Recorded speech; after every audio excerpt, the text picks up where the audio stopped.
Hi friends, how's everybody doing? Welcome back. Today I am doing a VR to my friend Sandra over at the Whispering Well, and she did a video a few days ago called Let's Talk Goddesses. So, Sandra has been feeling that a couple other goddesses want to work with her, and she's never had this experience before. She's had a couple of deities that she has worked with for a number of years, so this is something new for her. And she asked if anybody had any experiences with it, if they would either say something in the comments, or as I'm doing here, I'm going to do a video VR to Sandra. So I guess I will start at the beginning. My entire practice, now I've been practicing witchcraft for over 40 years at this point. I never worked with a deity. It was always just the god and goddess. I never named either one of them. Nothing like that ever happened to me. Until my mom passed away. And then, out of the clear blue sky, Kuan Yin showed up. I didn't even know who this goddess was. And that's how they come to you.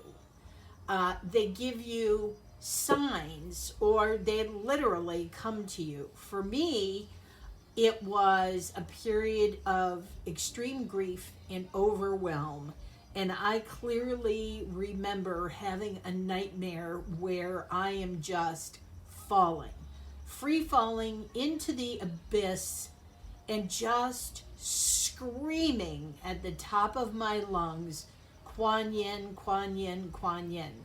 I didn't even know who this goddess was. No clue whatsoever. Of course, I woke up. I was so terrified. I woke up and, I'm all panicked and everything. And when I calm down, I think to myself, who's Kuan Yin?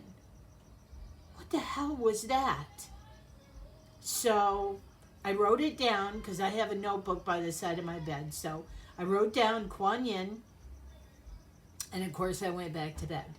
So the very next day, I started researching who Kuan Yin was. And from that point on, I started to build a relationship with her. So the first thing was to look up and find everything I could find about her. I purchased a couple of books about her. I got myself a small statue and made a small sacred space area to her. And that's how we started. And again, the same thing has happened. So then I had, Kuan Yin and the God. Kuan Yin and the God. Right? That's okay. Until, again, I'm getting this pull towards animals. I'm seeing all of these animals are coming to me, and in various ways. And some are not so good. I mean, a lot were, dead beside the road. Some I was seeing in the backyard. Some I was seeing at work. But the animals were very prevalent to me. And I thought, good grief. It's like, I already know what's happening here. Somebody's coming. I have no idea who this is. Don't know. Somebody's coming. And sure enough, somebody came after quite a while, literally driving home at night from someplace, and I will swear a deer ran out in front of my car. But when I stepped on the brakes and I stopped, there was nothing there.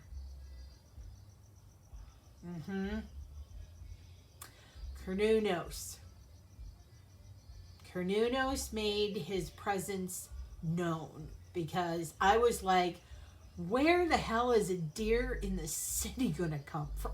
You know, we don't see deer in the city. What the hell is going on here? I thought I was seeing things. No, when they want to be noticed, they will show themselves to you. That's something else as well. If they really want to get your attention, if you're not paying attention and following the breadcrumbs that they've been giving you, they're going to all out slam it and say, hello, I'm here. Hello. So to me, I have not reached out to a particular deity to work with. They have reached out to me. And so I have now been working with Kuan Yin and Cernunnos for the last not quite 4 years now. Both of them have been a part of my practice. And I do have moments where one is more prevalent than the other one. I had made mention in my video where I took my working altar from Beltane to Letha that I had an instance with my with Cernunnos and my Cernunnos candle that I had specifically made for him. And he and I had not been working together, and I took him off my altar, and he was still in a place of prominence in my living room, but he was in the living room, and he apparently has decided he had enough of that, and he ended up literally smashing the glass that was around his candle. And I was like, okay, I get it. I'm here. I'm here. I'm listening.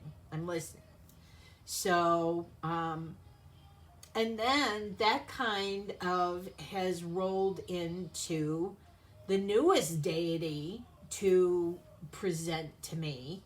Again, out of left field. But I absolutely am certain that they come to you when there's something you need that they can help you with.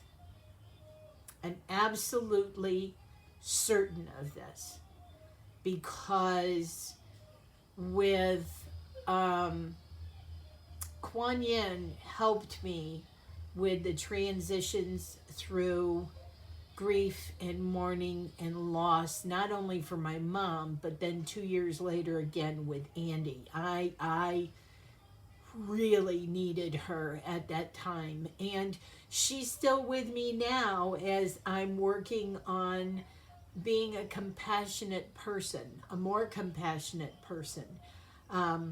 I always thought I was a compassionate person, but honestly, I'm finding out I really wasn't as compassionate as I can be.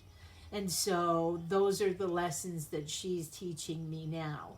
I've always been more partial to animals than people, and Cernunnos is helping me solidify that bond in being able to communicate with animals and further enhance my understanding of being and working with animals. So, yeah. But this latest deity, again, out of nowhere, I just kept getting pulled towards the water. And my tarot cards were coming up as cups. And I was still dealing with a lot of emotions, working through the process of, having lost Andy. And then just when I felt like I was starting to come out of it, the pandemic hit, and that added another layer onto it. And then things at work added another layer onto it. And these were, then, I retired, and there was just, stuff I needed to work through, and embrace. And I think that's where this deity came from again, is to provide me the support I needed at the time I needed it, which is right now. It's working through my emotions, how I feel my emotions, or how I don't feel my emotions. Um, excuse me. So, as we know in tarot, the cups is about emotions. It's about intellect and emotions. And water is the same way. It's about emotions. We are 98% water. So, and it's proven things like sound and speech has an effect on the way water moves. And so I am learning these things to better take care of myself, and to be a better person, not only for myself, but to be able to radiate this out to the rest of the world, and to show people the wonder that is around them, that is their lives, even though they may be going through crap, or they might have a bad day or two or whatever, finding ways to enhance that, and being compassionate to themselves, which is something we all severely lack, is being compassionate to ourselves. I used to think that that was very selfish of me. Oh, here's my sidekick. Say hello to everybody. I used to think it was very selfish to take time for myself and to be compassionate with myself. But I am discovering now that that's the one thing I should have done all along, because now it's giving me a different insight into who I am and where I'm going. So I just wanted to tell Sandra that depending on what deity knocks at your door, I would start out simply by researching that deity, finding out what information you can. It's just like me. The first thing I did was I ended up finding these books on sea magic and water magic, and mermaids and magic creatures underwater, sea creatures. And as you can see, I've gotten a lot out of this book, because this is what I do. I bookmark my pages with flags. But I have embraced sea themed tarot decks. I love this little sucker. This is great. Gives a word, and it's something you can concentrate on during the day. You can also build a mini altar. You don't have to go, when you first get introduced to a deity, you don't have to go full bore crazy on the whole altar thing. As a matter of fact, I'm going to do this, so hold tight. Hi, friends. Okay, I'm going to do my best to edit this together, because I accidentally turned my camera off. So what I was trying to do was show you this. So here is my little altar to Amphitrite. She is the deity that came through to me. You see my little Sea Melodies deck here. I found these stones at my local beach.